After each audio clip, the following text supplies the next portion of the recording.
Meus queridos, bom dia.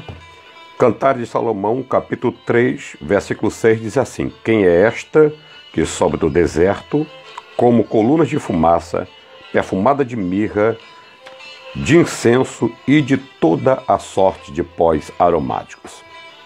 A igreja é essa que sobe do deserto. Mas deixa eu falar alguns dados históricos sobre a igreja. Houve um bispo de Cartago, que era uma província de Roma na África. O nome desse homem no latim era Quintus Septimus Florens Tertullianus, ou conhecido como Tertuliano, que nasceu no ano 160 e morreu no ano 220, com 60 anos de idade. A frase dele se tornou famosa porque ele disse assim: o sangue dos mártires é a semente dos cristãos. O sangue dos mártires é a semente dos cristãos. Com isso ele estava querendo dizer que um dos dons da igreja é o martírio. Jesus falou assim: aquele que for fiel até a morte, dar-te-á a coroa da vida. Ser fiel até a morte. Ser fiel até a morte não significa ser fiel até o último dia da sua vida, mas significa dar a sua vida em prol do cristianismo, da causa da fé evangélica. Ok? Em Atos 1:8 o Senhor disse: mas recebereis poder ao descer sobre vós e ser-me-eis testemunhas. Ou seja, a palavra testemunha no grego é martíros, de onde vem a palavra Marte.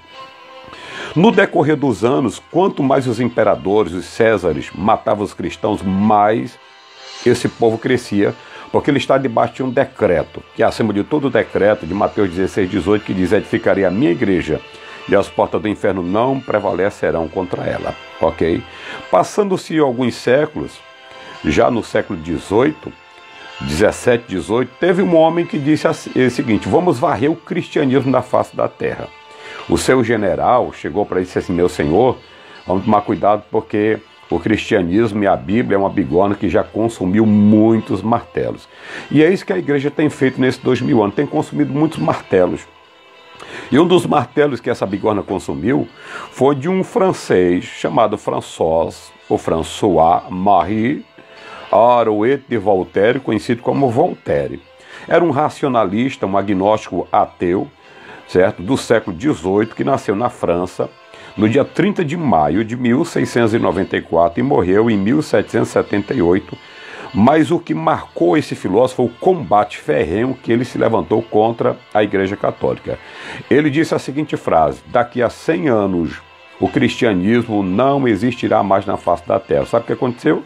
Em 1778, esse agnóstico francês morreu, a sua casa foi comprada pela Sociedade Bíblica e a sua impressora foi usada para fazer Bíblia. Sabe por quê? Porque ninguém, certo, tem ficado como um martelo diante dessa bigorna chamada igreja, que não tenha pagado um preço. Agora, que coisa interessante, na hora da morte dele, ele estava morrendo, estava muito doente, e ele faz a seguinte carta: eu, o que escreve, declaro que, havendo sofrido um vômito de sangue faz 4 dias, na idade de 84 anos, e não podendo ir à igreja, o pároco de São Suplício quis de bom grado me enviar a Gautier, padre.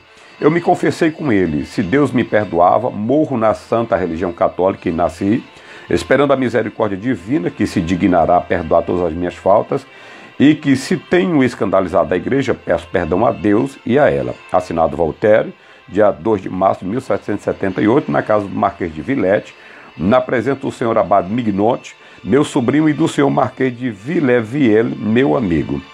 Ok? Esse foi o último dia desse homem que perseguiu a Igreja Católica. Eu quero trazer mais um dado interessante. Aqui no Brasil, nós somos 60 milhões de evangélicos, isso representa 30% de uma população de 210 milhões, 147.125 pessoas. Vou usar o número só de 210 milhões, tá bom?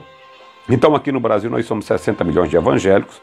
Na fé católica, nós temos em torno de 100 milhões, totalizando 160 milhões de cristãos.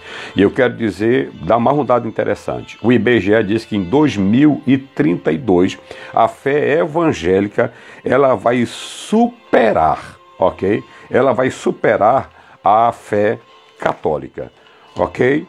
Por quê? Porque a igreja é uma bigorna que já consumiu muitos martelos. Deixa eu dar mais um dado aqui em relação à finança, certo? Na filosofia grega, na mente dos filósofos, eles passavam o dia no ágora, debatendo filosofia, e na mentalidade grega, o trabalho era coisa de escravo, ok? Porque a filosofia grega era a seguinte: classe dominante, classe dominada.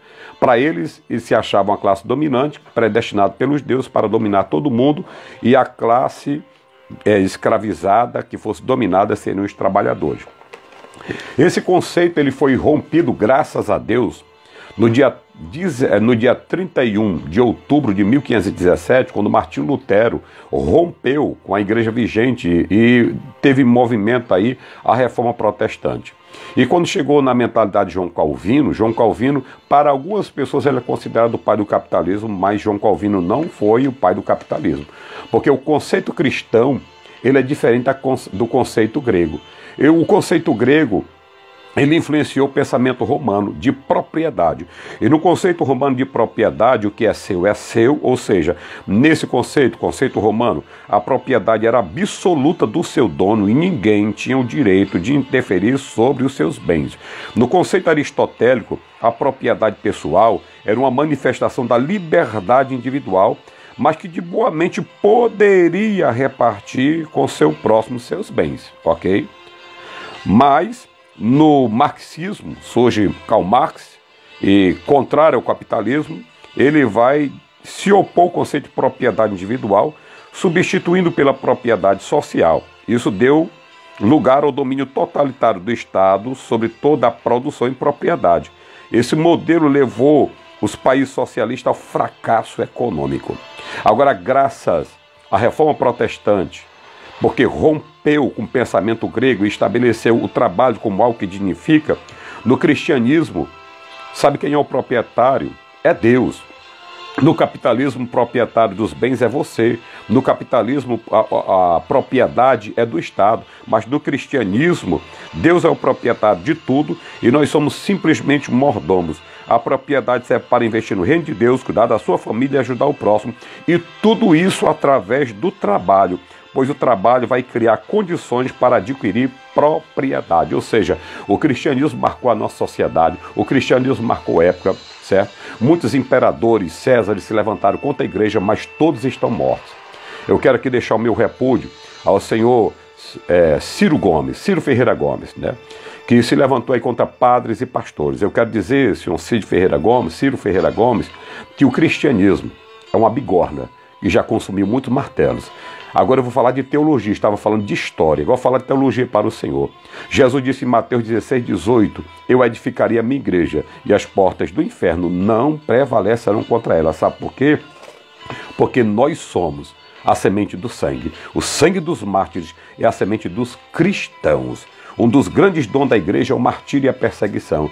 Nós fomos perseguidos, mas nós estamos de pé. E a igreja vai continuar permanecendo de pé. Os coronéis passarão, os césares passarão, os imperadores passarão, mas a igreja do Senhor Jesus, seu Ciro, vai permanecer de pé. Deus abençoe a todos.